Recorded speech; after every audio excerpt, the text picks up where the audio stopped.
요한복음 12장 1절에서 11절까지입니다.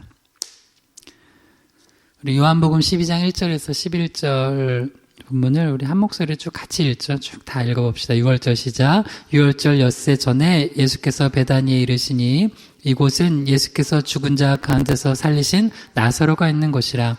거기서 예수를 위하여 잔치할새 마르다는 일을 하고 나사로는 예수와 함께 앉은 자 중에 있더라.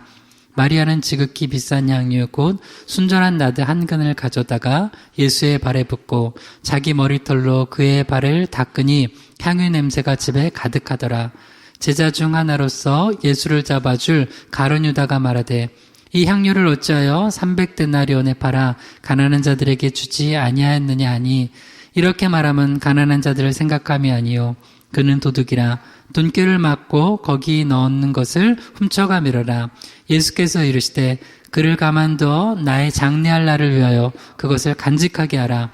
가난한 자들은 항상 너희와 함께 있거니와 나는 항상 있지 아니하리라 하시니라. 유대인의 큰 무리가 예수께서 여기 계신 줄을 알고 오니 이는 예수만 보기 위함이 아니요 죽은 자 가운데서 살리신 나사로도 보려 함이로라. 대제사장들이 나사로까지 죽이려고 모이하니 나사로 때문에 많은 유대인이 가서 예수를 믿음이로라. 아멘. 기도합니다. 하나님 아버지, 우리가 이렇게 수요예배로 나와 찬양과 경배를 올려드리고 또 뜨겁게 기도할 수 있는 시간과 은혜 허락하신 감사합니다.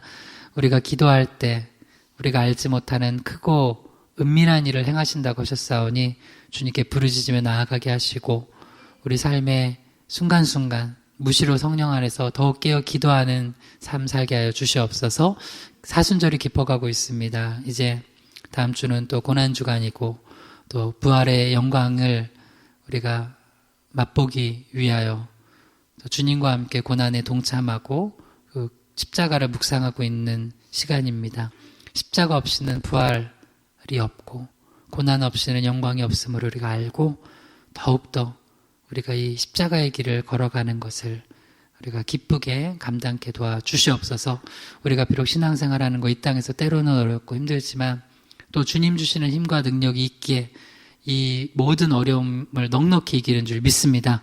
우리 성도들 각자 힘주시고 각자의 자리에서 또 모든 일을 행할 능력 주시고 또 사탄 마귀를 물리칠 수 있는 권세를 주시고 그래서 모든 순간에 주님의 이름으로 승리하게 도와주시옵소서. 오늘도 부족한 종이 바른 말씀 바른 복음만 대언케 하시기 원하며 예수님의 이름으로 기도드립니다. 아멘.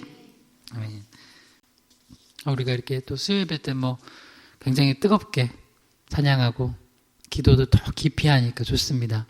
오늘 여기서 주제가 이제 이건데 한번 말씀의 제목을 한번 따라해 볼게요. 깊은 헌신의 자세, 깊은 헌신의 자세. 요한복음 12장 1절에서 11절 본문으로 깊은 헌신의 자세라는 제목으로 하나님의 말씀을 대언하도록 하겠습니다. 우리가 흔히 이제 인생, 삶을 살아가다 보면은 어떤 사람이 이제 대화를 나누다 보면 얕은 사람이 있어요. 얕은 사람. 참 얕다. 생각하는 것도 얕고, 행동하는 것도 얕고, 결정하는 것도 얕은 수준이 있어요. 얕은 수준. 또 어떤 사람은 참 깊이가 있는 사람이 있어요. 생각하는 거, 말하는 거, 행동하는 거 참 깊이가 있는 사람이 있어요. 신앙도 마찬가지요. 신앙에 깊이가 있는 사람이 있어요. 그래서 예배를 드릴 때도 깊이 있는 예배를 드리고 깊은 예배, 기도를 드릴 때도 깊은 기도. 오늘도 우리가 약간 깊은 기도를 맛봤잖아요. 이게 그리고 또 헌신도 오늘 이제 주제 헌신인데 헌신도 깊이 하는 사람이 있어요. 찬양도 깊이 하는 사람이 있고 그래서 우리가 이제 신앙이 깊어져야 되거든요. 깊어져야 되는데 사탄 마귀는 그냥 그냥 얕은 물에서만 이렇게 발 담그고 그 정도로 해. 뭘 그렇게 깊이 해. 그냥 그 정도로 해라고 하려고. 근데 우리가 깊이 들어가면 사도 바울이 셋째 하늘을 봤잖아요.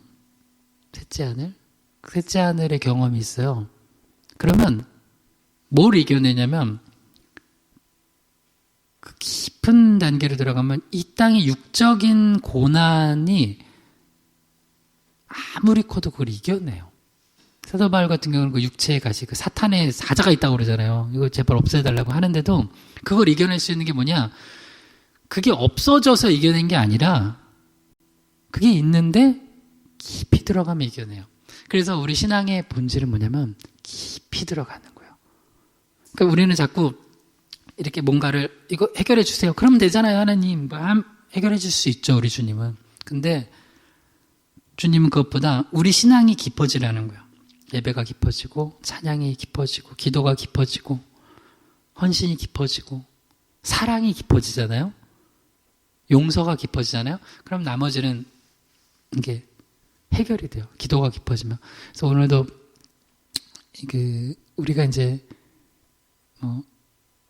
다음 주에 이제 고난 주간도 이렇게 특별 새벽 예배도 있고 하는데 이 사순절 기간은 우리 신앙을 한번 점검해서 얕은 단계에 있으면 좀 깊이 들어가는 그런 좀 도전을 하는 시간이에요.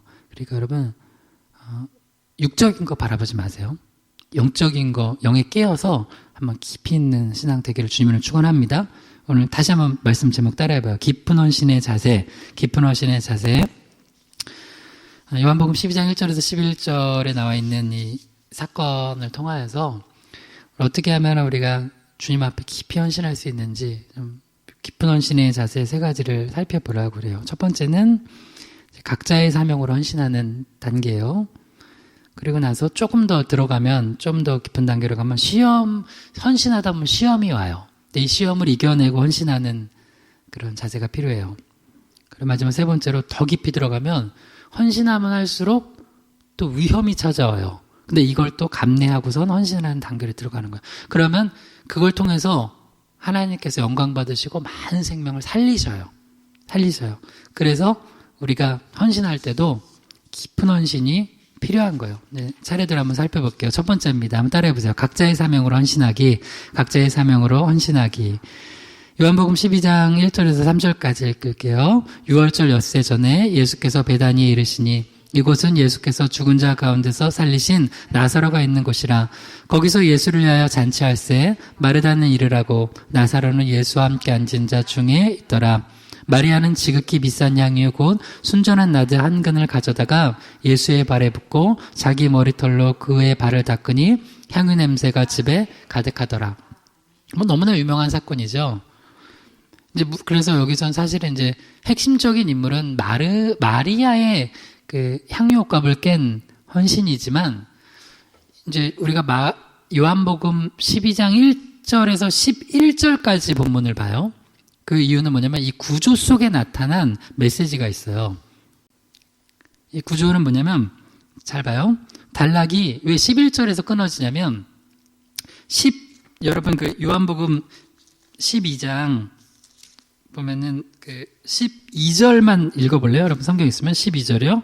시작. 그 이튿날에는 명절에 온 큰 무리가 예수께서 예루살렘으로 오신다는 것을 듣고 여기서부터는 이제 예수님께서 드디어 이제 우리가 이제 돌아오는 주일이 종려주일이죠.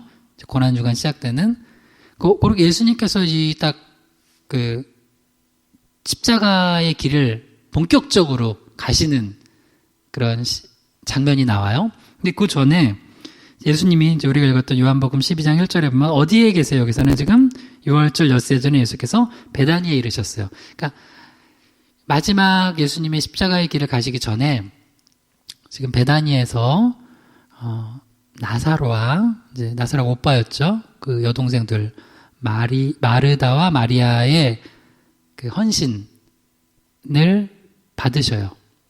예수를 위한 잔치라고 나와 있는데 이 헌신을 통하여서 예수님의 장례를 준비하는 그런 예수님의 죽으심을 준비하는 그런 그 장면이에요. 요거를 통하여서 마르다, 마리아, 그 나사로 요 사람들의 이 한 가족이죠. 가족들의 헌신을 통하여서 우리가 어떻게 헌신해야 되는지, 그리고 깊이 헌신할 때 찾아오는 시험들은 뭔지를 보여주고 있단 말이에요. 첫 번째는 일단은 하나님이 각자에게 부여하신 사명들을 발견하고 그것을 부여잡고 헌신하는 단계로 가는 게 깊은 헌신의 첫 단계예요. 첫 단계. 그래서 예수님이 이제 이 베다니에 이르셨다고 그러는데, 여러분 이제 성경이 복음서가 몇 개예요? 네 개죠. 복음서 4개죠. 그래서 이제 요한복음은 공간복음이라고는 하지 않아요. 마태, 마가, 누가를 공간복음이라고, 요한복음은 이제 따로 요한신학 따로 연구를 하는데, 많이 학자들이 그렇게 해요.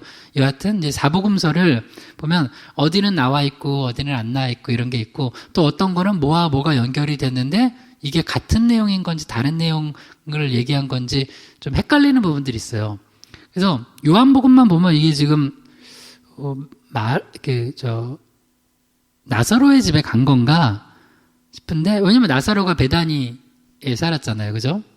그리고 앞에 나온 요한복음 11장에는 나사로를 살려주신 내용이 나와요. 근데 이제 마태복음 26장이나 마가복음 14장에 보면 그 내용이 이 집이 누구 집이라고 나오냐면 나병 환자 시몬의 집이라고 나와요. 그래서 그러면 이 나사로가 나병 환자 시몬이냐, 그렇게 해석하는 학자도 있어요. 근데 또 많은 학자들은 근데 다른 인물일 것이다. 이제 마태복음 26장하고 마가복음 14장에 보면은 베다니 나병 환자 시몬의 집이라고 하는데, 그 집에 아마 이제 베다니에 살았으니까 여기에 있는 나사로랑 마르다랑 마리아도 이제 아마 초청받아 간 것 아닐까라는 얘기는 이제 나와요. 여하튼 뭐 이게 이제 이건 또 신학적으로 많이 또 연구돼야 될 부분이 있고 하기 때문에, 여하튼 이제 그거를 그런 입장에서 받아들인다면, 예수님께서 지금 유월절 엿새 전에 가셨던 장소와 집이 또 우리에게 메시지가 될 수 있어요. 일단은 장소를 어디로 갔어요? 베다니로 가셨죠. 왜 베다니로 가셨냐? 일단은 나사로를 죽은 자 가운데 살리셨어요. 죽었다가 살아나셨어요. 그러니까 마지막 예수님께서 지금 조금 있으면 예루살렘 입성하시고 고난의 길을 가시고 십자가에서 죽으셔야 돼요. 근데 죽으시게만 해요? 살아나시죠. 그래서 내가 십자가에서 죽을 것이지만 살아날 것이다라는 것을 베단이라는 장소에 가심으로 말미암아 한 번 더 알려주신 거예요. 이걸 뭐라고 하냐면 메타 메시지라고 그래요. 말로 하는 게 아니라 행보를 통해 보여주는 메시지예요. 여러분, 우리가 말로 하는 메시지 말고 삶으로 보여주는 메시지가 또 굉장히 큰 메시지잖아요. 오늘도 우리가 이제 뭐 돌아오는 주일 또 전도 주일 준비를 또 하잖아요. 여러분, 이게 사람들한테 메시지예요, 메시지. 무슨 메시지냐?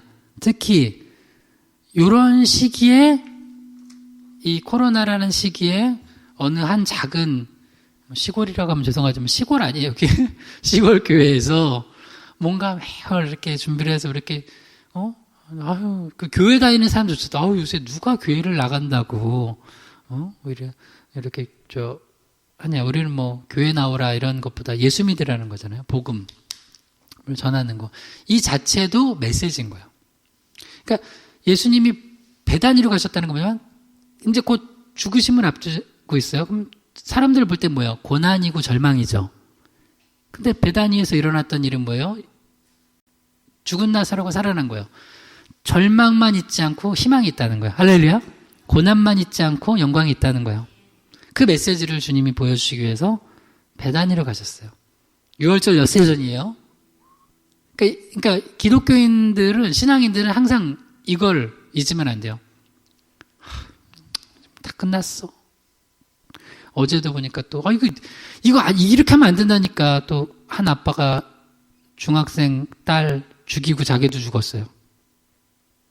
아니 왜? 그래서 그 동반자살이라는 말씀은 안 돼요. 애들이 죽고 싶었겠어요? 동반자살이라는 건 애들도 같이 너도 죽자 하고 설득해서 죽는 그런 거 아니에요. 부모가 자기가 혼자 판단하고 자기가 죽고, 애들 먼저 죽이고 자기 죽고. 물론 그렇게까지 절망 속에 빠지는 그런 상황과 또 아픔들을 우리가 다 또 함부로 말할 수 없는 부분이 있겠죠. 그러나 여러분, 절망 속에서만 빠져 있으면 안 돼요. 베다니, 희망의 증거의 지역이었어요. 예수님이 또 예루살렘에 가셔서 십자가에 죽으셨지만 그 골고다, 그 십자가 그 장소가 어떤 장소예요? 절망과 죽음의 장소만이 아니라 부활과 희망의 장소라는 거예요. 여러분 잊지 마세요. 지금 이 코로나 기간도 우리한테는 그런 것 같아요. 근데 여러분 주님 안에서 주님 주실 은혜와 희망을 바라보면서 우리가 포기하지 말아야 돼요. 그러면 반드시 주님께서는 희망으로 또 영광으로 기쁨으로 가득하게 할 것입니다. 그래서 예수님께서 베다니로 가셨다는 거예요.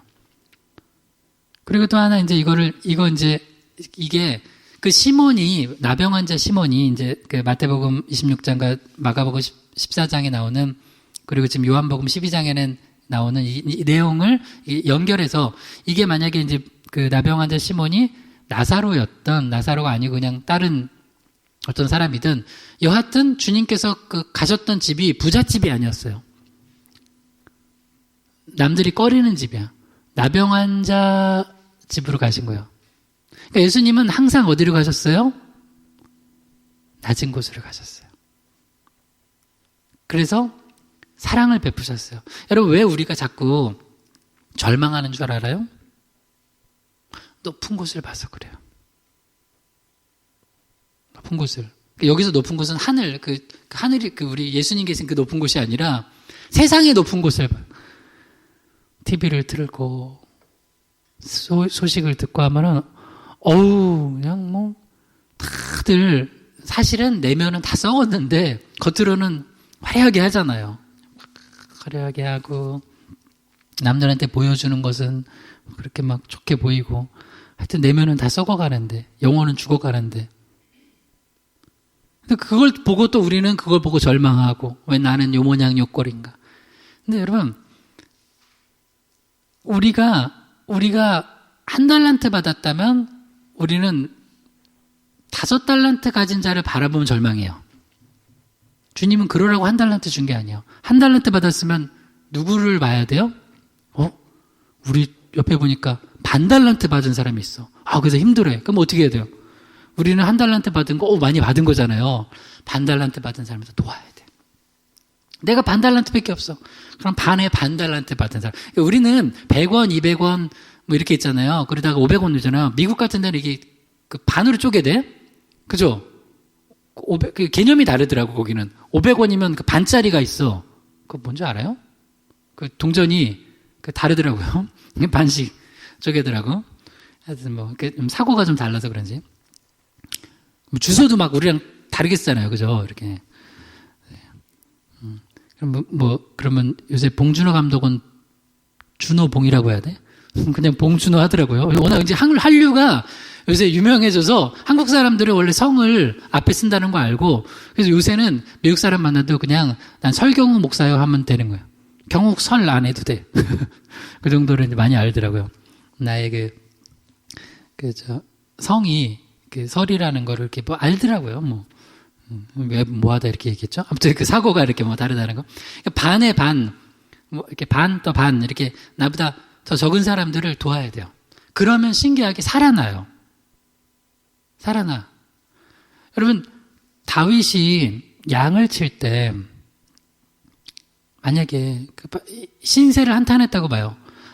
저 형들은 저기서 지금 사무엘 선지자님 오셨다고 만약에 그 소식을 들었다면, 근데 나는 왜 아빠는 난 불러주지도 않고 그냥 나는 여기서 양이나 치고 뭐 이러고 있지? 이러면은 양도 치는 게 이게 재미가 없어.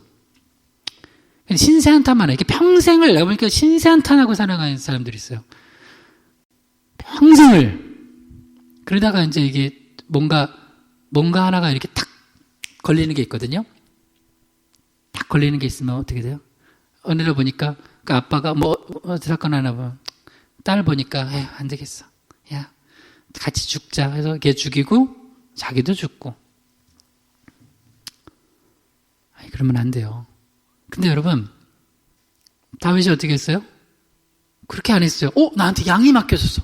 저놈의 사자와 곰들이 탁 내 소중한 양, 물론 내 양도 아니죠. 아버지께 맡겨주신 양을 막 잡아가려고 그래. 그러면 다윗이 뭐라고 그래, 고백에. 내가 가가지고 사자 입에서 막 꺼내왔다고 그러잖아요. 막 곰 수염 잡고 막 뜯고.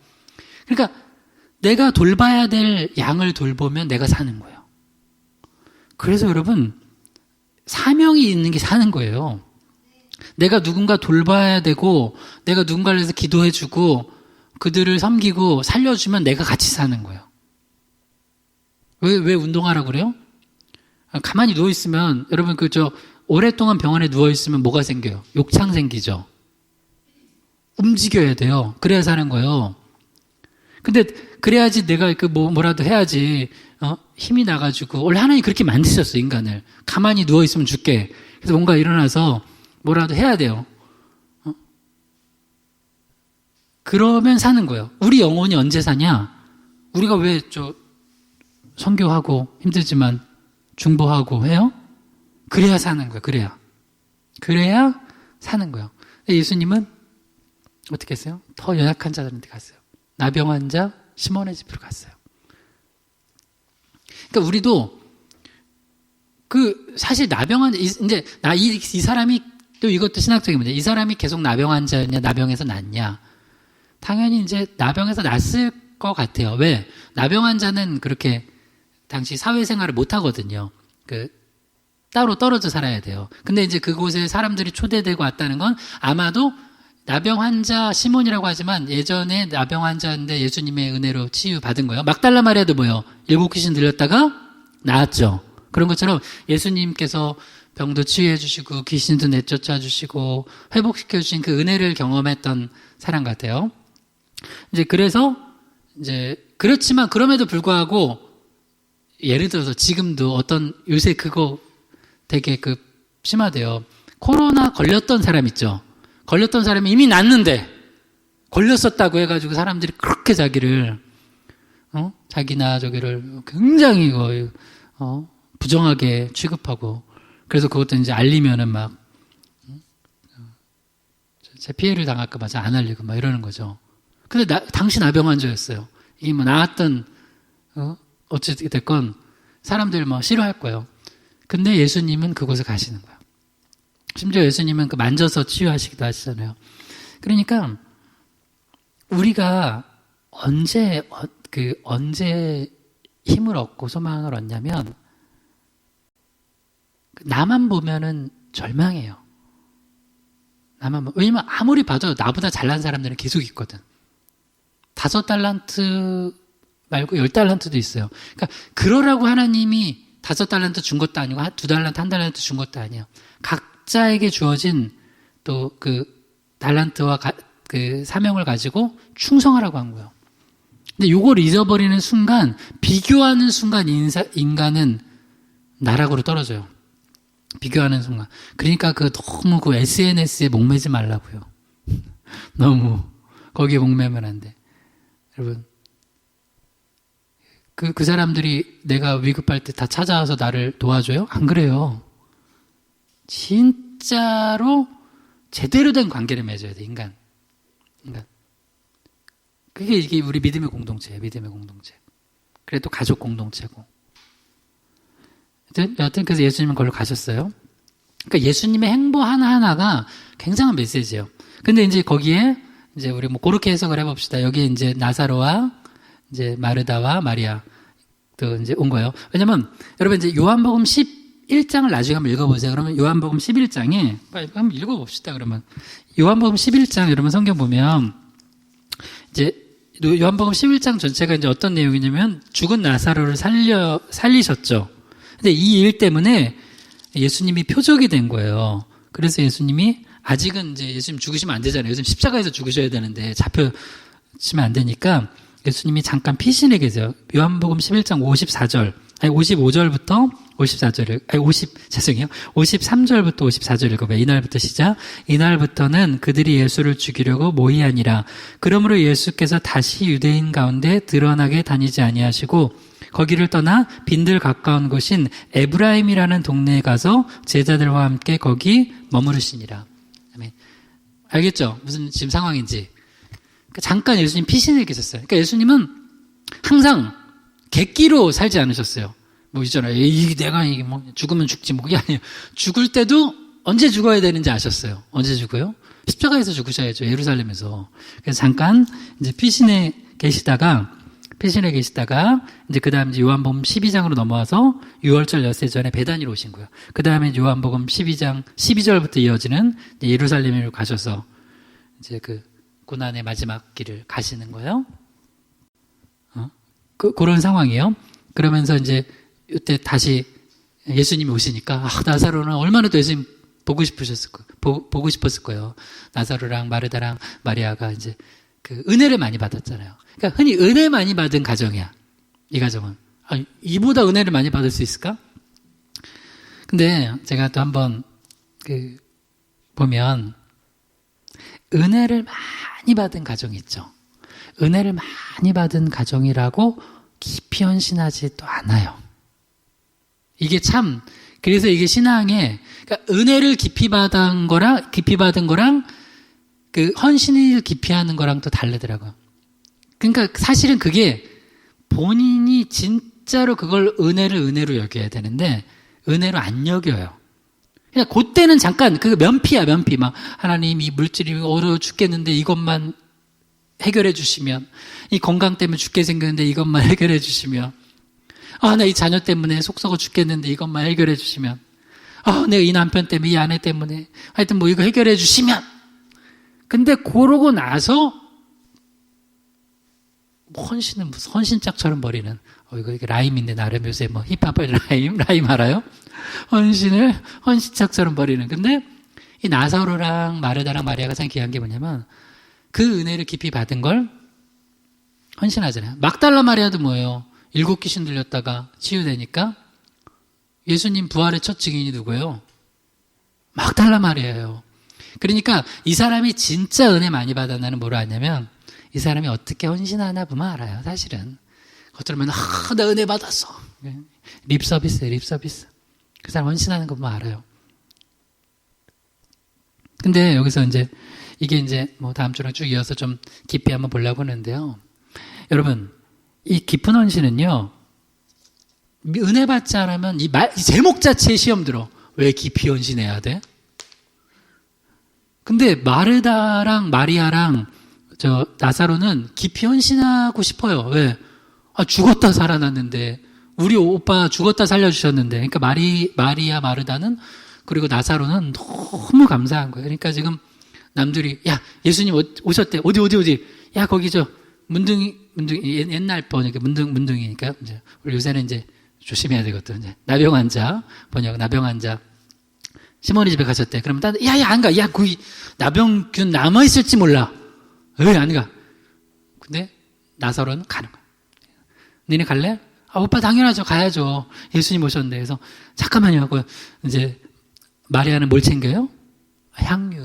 그거 챙기는 거예요. 챙기고 가는 거예요. 마르다는 뭘 챙겼어요? 전 부칠 거, 또 맛있는 거 다 챙겨가지고 이렇게 갔어요. 그래서 뭐래요? 2절만 한번 다시 읽어볼까요? 요한복음 12장 2절. 어떻게 이 가정이 헌신하나 봐요. 요한복음 12장 2절 시작. 거기서 예수를 위하여 잔치할세 마르다는 일을 하고 나사로는 예수와 함께 앉은 자 중에 있더라. 마리아는 지극히 비싼 향유 곧 순전한 나드 한 근을 가져다가 예수의 발에 붓고 자기 머릿돌로 그의 발을 닦으니 향유 냄새가 집에 가득하더라. 여러분, 이런 가정 되기를 한번 기도해 보세요. 가족 모두가 다 예수님을 위한 잔치, 예수님을 위하여서 헌신해요. 아름답죠? 근데 이런 가정이 사실 많지 않아요. 어디는 엄마랑 아내가 헌신적이야. 근데 남편과 아빠는 핍박자야. 어디는 자녀들이, 아들, 딸이 그렇게 헌신해. 근데 엄마, 아빠가 핍박자예요. 뭐 그런 데도 있고. 근데 진짜, 한 3대가 완전히 다 헌신한 가정은, 정말 보기 힘들고요. 그건 쉽지 않아요. 근데 3대는 원가정까지니까 그거 빼고 현 가정 있죠. 뭐 부모님까지 말고 내가 결혼 딱 해서 독립해서 현 가정, 남편, 아내, 자녀들까지. 근데 그 가정만이라도 이렇게 나사로 가정처럼 헌신할 수 있다면, 여기는 뭐 이제 부모님 뭐 돌아가시는 것 같아요. 그러니까 없죠. 그러니까 나사로 오빠랑 그 누이들이 그렇게 헌신적으로 예수님을 섬겨요. 여러분, 이런 거 이런 거는 우리가 선한 욕심 냅시다. 할렐루야. 이거 너무 귀하잖아요. 저 가정은 진짜 온 가정이 다 각자의 하나님 주신 사명을 헌신하는구나 해서 일단은 먼저 누가 나오냐. 잔치자리니까 역시 잔치자리에는 음식이 빠지면 안 돼. 마르다는 열심히 일을 하고, 원래 마르다는 또 한 음식 하잖아요. 여러분도 우리 권사님들 한 음식 하시는 분들. 신방 가면 한 음식 하는 권사님들 계셨어요. 어떤 분들은 한 음식 못하면 어떻게 해요? 왜 한 음식 하는 음식점들에서 시키죠. 때로는 그게 더 나을 때도 있어요. 그럴 때도. 그러나 또 직접 이렇게 만들어서 손수 대접해주고 하면 또 먹는 거죠, 뭐. 왜 선교사님들은 가면, 이렇게 한국에서 목회는 그나마 목사님들 오시면 목사님 뭐 좋아하세요? 이걸 여쭤봐요. 뭐 좋아한다 그러면 계속 그것만 해주는데 그러면 안 되고. 선교지는 그런 거 안 물어봐. 이게 우리 지역에서 선교지에서 유명한 거래. 그래서 줘. 그래서 막 먹는데, 일단은 저 비주얼부터 못 먹겠는 거 막. 근데 그거 못 먹으면 선교사 못 해요. 그걸 먹어야 돼. 왜냐면 나한테 귀중한 걸 우리한테 제일 귀중하다고 대접했는데 그걸 못 먹으면 뭐예요? 이거 우리를 무시하는 거야. 그래서 사실 선교가 일단 단기 선교라도 가본 사람들은 그거 훈련부터 받고 가요. 주는 거 먹어야 된다. 웬만하면 화장실 들락날락 해야 된다. 들락날락 하더라도 먹어야 된다. 그러니까 일단 선교지에 가면은 두 가지를 포기하고 가야 돼. 씻는 거랑 먹는 거. 안 그러면 못 하는 거예요. 못해. 왜냐면 어떤 사람은 그것 때문에 선교도 안 가. 우리도 이제 지금 코로나 풀려 그러면 단기 선교 같은 것도 좀 해외 좀 나가고 싶어요. 저희 뭐 국내라도 해외 갈 수 있으면. 그러면 그거 계산해. 나는 잠자리 바뀌면 난 싫은데. 우리 예수님은 머리 둘 곳도 없었는데. 그리고 나는 뭐 먹는 것 때문에 나 이거 안 돼서 못 간대. 그 선교사님들 거기서 10년씩 20년씩 계시는데 그 2주, 1주 뭐 혹은 3박 4일 좀 참아요. 참고 가는 거야, 아마. 그러니까 근데 그걸 못 해. 그래서 그걸 머리도 맨날 감아야 돼. 거기서는. 여기서는 교회 올 땐 머리 감고 오셔도 되는데 감고 오셔요. 근데 거기서는 좀 안 감아도 돼. 냄새나도 괜찮아, 좀. 근데 막 선교 지금 출발해야 되는데 혼자 막 머리 드라이하고 막 하는데 30분 늦어 봐. 이러면서 선교 막 망치 그러면 안 되죠. 하여튼 음식. 마르다는 열심히 음식을 했어요. 그러니까 자기에게 주어진 또 사명으로 열심히 하는 거예요. 이거 귀한 거예요. 물론 여기에 핵심 포커스는 마르다한테 있지만 이걸 보세요. 이게 메타 메시지라고 그랬죠. 메타 메시지 전체 구조를 봐요. 이 가정이 얼마나 헌신돼요. 마르다 그렇게 열심히 일해요. 그 다음 또 뭐예요? 나사로는 예수와 함께 앉은 자 중에 있더라. 그러니까 딱 어디 갔는데 저도 가끔 어디 이제 뭐 목회자로서 이제 어디 가면 이렇게 흔히 말하는 이게 뭐라고 그러죠? 요거를 딱 갔을 때 요걸 잘해주는 데가 있어요. 그래서 목사님 요거 이렇게 되고 지금 언제부터 이제 할 거고 좀 있으면 뭘 할 거고 여기 잠깐 차도 마시고 좀 기다리시라고 하고 잘했는데 어디는 가만히 이게 도대체 언제 올라가야 되는지 뭘 해야 되는지 뭐 심지어 여기 목이 마른데 물도 하나 안 갖다 놔 막 이런 데도 있고 어디는 제가 진짜 군대 설교하러 한번 간 적이 있거든요. 그러니까 이제 군대 전체가 아니라 기독교인들 무슨 저기 하는 수련회 설교를 한 적이 있어요. 점심시간이라는데 식사도 안 줘. 안 주더라고요. 그래서, 그러니까 그런 거를, 그러니까 왜냐면 거기는 그런 이렇게 조직화되어 있는 저희가 아니잖아요. 그러니까, 근데 내가 거기 가서 막 화내면 안 돼요. 설교하러 가가지고 화내면 안 돼. 안 되죠. 그냥 하는 거, 금식 설교구나, 오늘은. 하고 하는 거예요. 근데 이제 또 그걸 또 잘하는 데가 있어요. 어디는 또 너무 부담스러울 정도로 너무 동선 하나하나까지 체크하면서 막. 제가 설교하러 올 때 화장 안 하거든요? 물론 로션은 발라야 돼. 뭐, 있잖아요, 뭐. 발라요. 뭐, 아비노, 뭐 이런 거 발라요. 하나. 그냥 바르는 거죠. 근데 어디, 예전에 내가 CTS였나, CBS였나 한번 방송 출연한 적 있어요. 물론 지금은 너무 옛날 거라서 검색하면 나오지는 않을 거예요. 그래서 이제 가서 했는데, 그때 아마 진행자가 김석균 선교사님이었거든요. 김석균 선교사님 알아요? 그 유명한 찬양 사역자.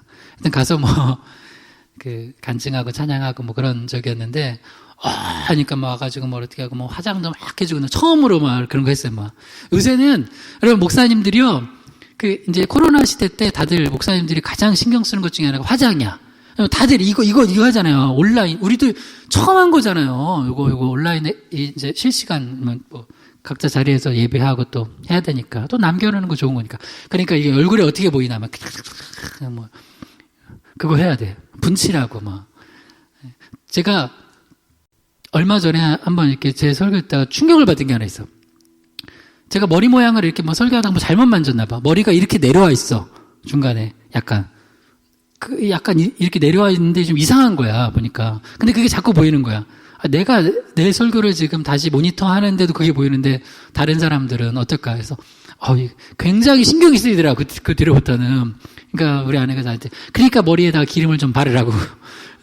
제가 잘 이렇게 막 왁스 바르면서 막 넘기는 그런 스타일은 아니거든요. 그래서 어떤 목사님들은 거의 막 고정돼 있는 분들 있죠. 옛날에 그 부흥사들이 그랬어. 쫙 해가지고 뭐라고 그러지 포마드 발라고 쫙 해가지고 하얀 양복 같은 거 쫙 하게끔 참참차 비 흘리신 막 이렇게 하면서 막 이렇게 하시는 목사님들이 있어요. 그분들은 이미 그 이미지를 막 생각하시는 거예요. 딱 해가지고 막 하여튼 하는데 저도 모르게 이걸 보니까 막 그런 게 생각이 나더라고요. 일단 그게 갑자기 생각나네요. 접대를 굉장히 잘해주는 쭉 이렇게 하여튼 해줘요. 막 그래서 목사님 이거 이렇게 해야지 잘 보인다고 막 잘 이렇게 잘 나온다고 해서 막 그런 것까지 하고 해요.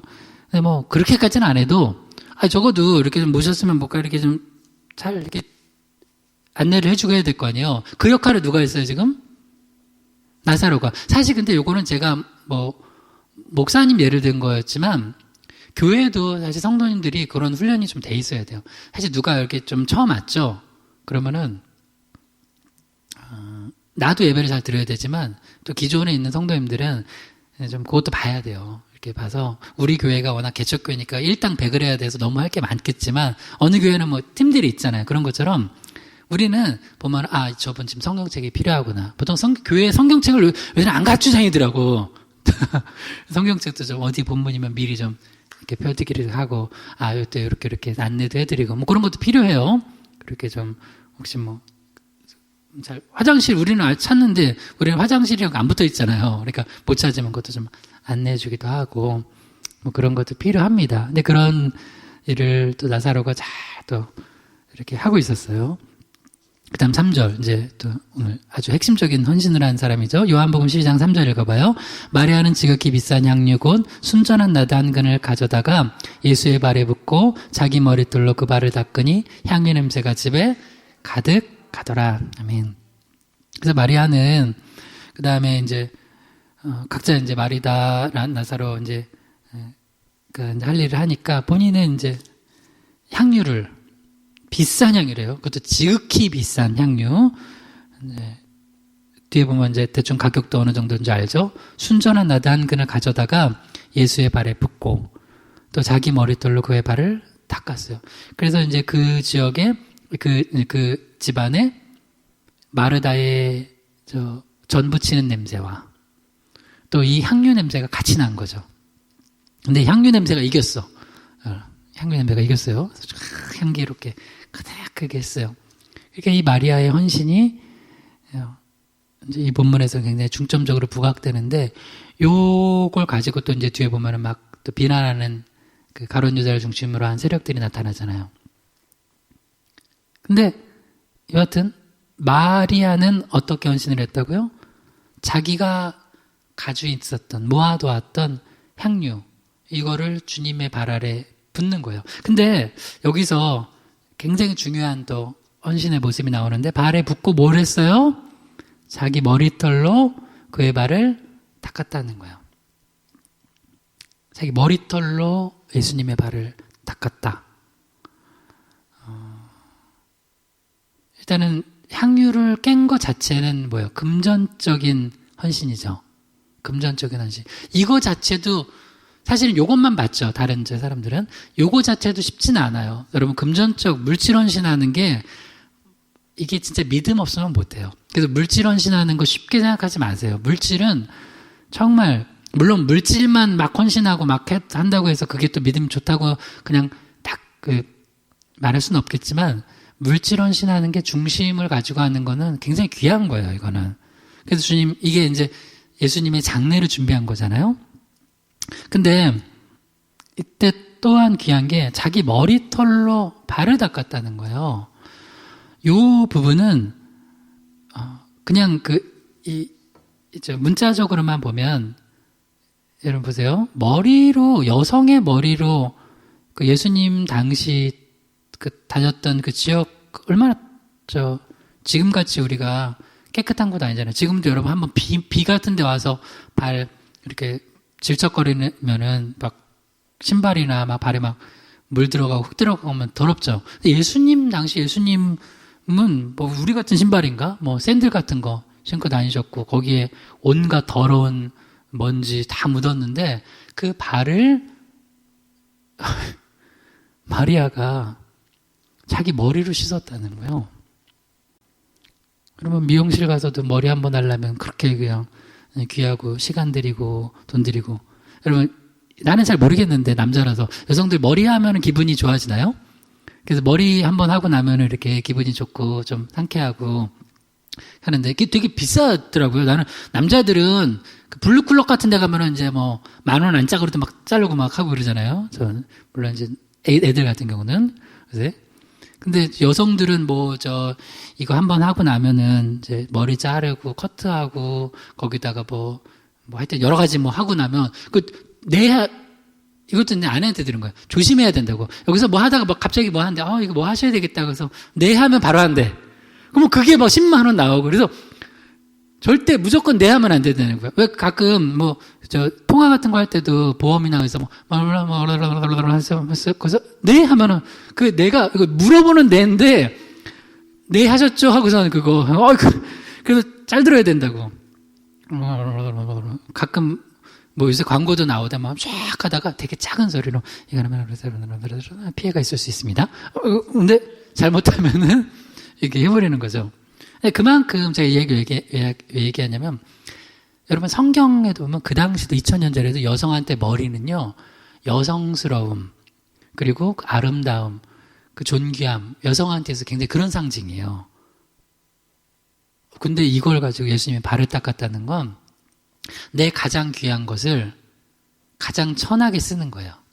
근데 천하게 쓴 건 아니죠. 근데 이제 이건 육의 입장, 영의 입장으로 봐요. 이제 영적으로 해석하면 우리가 가진 귀한 게 있어요. 내가 볼 땐 이거는 그런 데 쓰면 안 돼. 이거 너무 아까워. 근데 남들이 볼 때 뭐 그런 데다가 그런 너의 귀한 은사를 써 하는데 쓰는 거야. 그러니까 이거를 쉽게 얘기하면 하나님 앞에 헌신할 때 너무 까다롭지 않게 헌신하는 거예요. 이거 굉장히 귀한 거예요. 왜냐면 이거를 이제 하나님이 나한테 너 요거를 나한테 좀 헌신해봐라. 그게 어떤 물질일 수도 있고 마리아처럼 머리일 수도 있고 어떤 사람은 내가 이런 경우가 있었어요. 예전에 피아노 반주인데 청년 결혼식장이었어요. 청년 결혼식장. 이거 진짜 옛날 일이야. 뭐 한 25년도 더 된 이야기예요. 근데 지금이야 뭐 이렇게 어디 예식장에서 뭐 소리도 뭐 음악도 틀 수도 있는데 그때는 거의 반주 빠바바밤 빠바밤 하는데 반주자가 없는 거야. 반주자가 없는데 그때 마침 피아노를 전공하는 청년이 있었어. 남자였어, 남자였는데, 근데 이게 나는 모르겠어. 그때 반주자가 빵꾸를 낸 건지, 아니면 반주자를 섭외를 못 했는지, 워낙 정신이 없어가지고, 이게 결혼 준비하다 꼼꼼하지 못하면 그럴 수도 있을 거 아니에요. 그러면 안 되겠지만, 하여튼 반주자가 빵꾸 난 거예요. 근데 여러분, 예배 반주자도, 그럴 텐데, 또 이제, 결혼식은 일생 한 번이잖아요. 반주자가 없는 거야. 이제 신부 입장을 해야 되는데, 빠바바밤, 이게 없는 거야. 없는데, 그 청년이 딱 보인 거죠. 그러니까 옆에서 부탁을 하는 거야. 저기 좀 해달라고. 빠바밤, 피아노 전공하는 못 치겠어요? 빠바밤 다 이렇게 치고 하는데, 그 교회에서도 반주 많이 하고 했던 청년이야. 근데, 나도 그때 그 장면이 잊혀지잖아요. 얘가 막 얼굴이 막 붉어지면서 화를 내는 거야. 화를 내면서, 나 안 한다고. 내가, 이렇게 아무 데나 막 땜빵하고 빵꾸하는 그런 사람인 줄 아냐고. 근데 그쪽에 이제 그 관련된 사람들이랑 우리 그 교회 식구들이 그냥 이렇게 막 저기들이, 해주라고. 지금 여기. 그런데 결론은 했어요. 결론은 했는데 얘는 너무 자존심이 상한 거예요. 그럴 수 있어요. 갑자기 막 시키면 본인이 또 그럴 수도 있죠. 근데 그때는 사실 이제 분명히 예의는 아니죠. 근데 그래서 막 정말 막 손을 싹싹 빌고 부탁하고 정말 한 번만 도와달라고. 지금 이게 결혼식 이거 어떻게 시작을 하고 이렇게 망치면 안 되니까 해서 그거랑 이제 찬송가 반주 같은 것들 이렇게 해줬어요. 근데 우리가 그럴 때가 있단 말이에요. 우리가 그럴 때가 있어. 하나님 앞에 난 이거 얼마나 귀한 건데 이거를 이렇게 그냥 나를 싸구려처럼 써? 내가 급이 얼만데. 근데 하나님이 때로는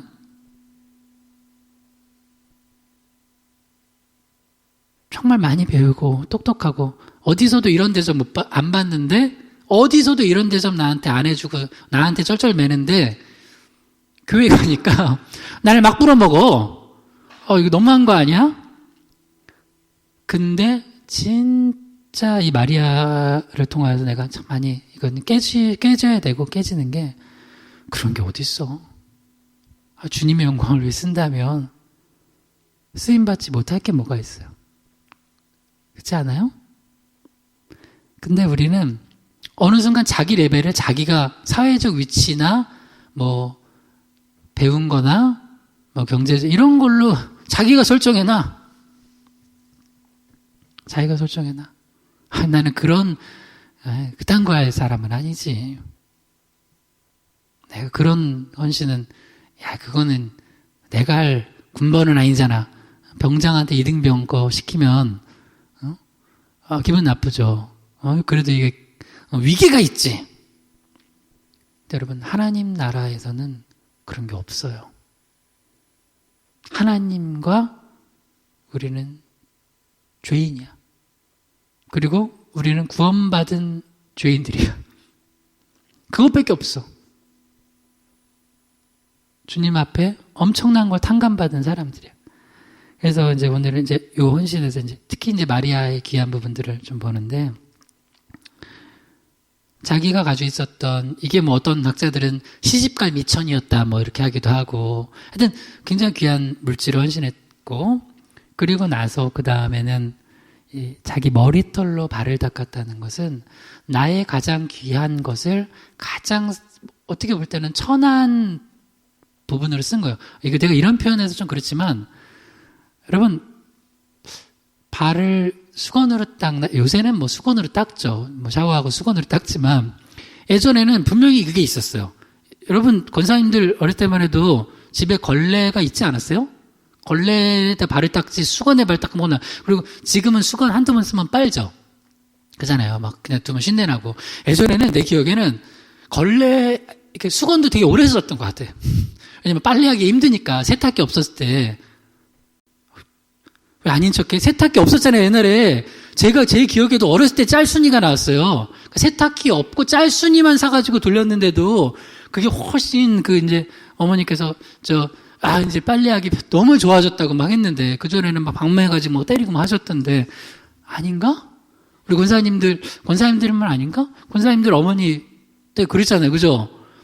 그래서 막 옷도 되게 오래 입고 막 빨았잖아요. 그리고 우리 전사님만 해도 뭐 기억이 안 날 수도 있겠다. 그랬어요. 세탁기가 없었어. 내가 어렸을 때는. 물론 저 어렸을 때, 진짜 어렸을 때. 그리고 짤순이라고 그냥 세탁을 한 다음에 짜기만 하는 거예요. 하여튼 그런 거였는데, 그때는 걸레가 있었다. 걸레랑 수건이랑 뭐 이렇게 따라서 발은 꼭 어디 닦았어요? 걸레 닦았어요. 수건에 어디 닦고 발을 혼나죠. 그래서 발은 지금 그러니까 이렇게 이렇게 지금 아주 극단적으로 얘기해 보는 거예요. 지금 마리아의 머리는 무슨 용도로 쓴 거예요? 걸레. 수건 아니고 걸레. 근데도 마리아는 기뻤어요. 지금 제가 이거 하여튼 믿음으로 들으시는 거예요. 여기에 오늘 시험 들면 깊은 헌신은 이제 헌식장처럼 버린다. 그러니까 주님은 우리를 위해서 십자가에서 죽으시잖아요. 근데 우리는 하여튼 뭐 하나 좀 헌신하자고 하면 그렇게 따지는 게 많아. 따지는 게 많고 참 힘들어. 왜 그러냐면 물론 은혜를 더 받아야 되게요. 은혜를 받아야 돼. 근데 진짜 은혜 받은 이 나사로랑 마르다랑 마리아 이 가정은 주님 앞에 그렇게 헌신하는 게 참 기쁜 가정이었어요. 나는 여러분 가정이 그랬으면 좋겠고, 저희 가정도 그렇고, 우리 희망의 교회가 그랬으면 좋겠어요. 그래서 남들이 볼 때, 저 희망의 교회는 뭐 저렇게 하는데 맨날 기쁘다고 해. 내가 볼 때는, 오늘 표현하면 걸레처럼 쓰임 받는데, 표현이 지금 정말 죄송해요. 근데 오늘 그렇게밖에 대한 얘기를 못 하겠어.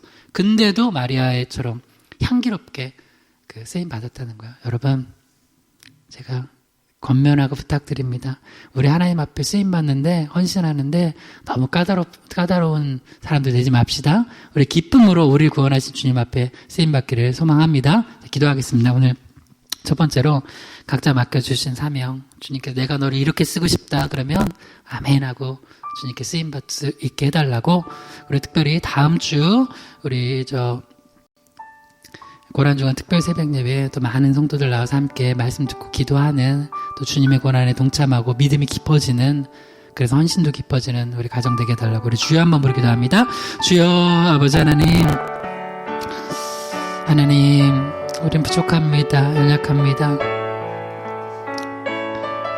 온전히 하나님을 더 깊이 섬기길 원합니다.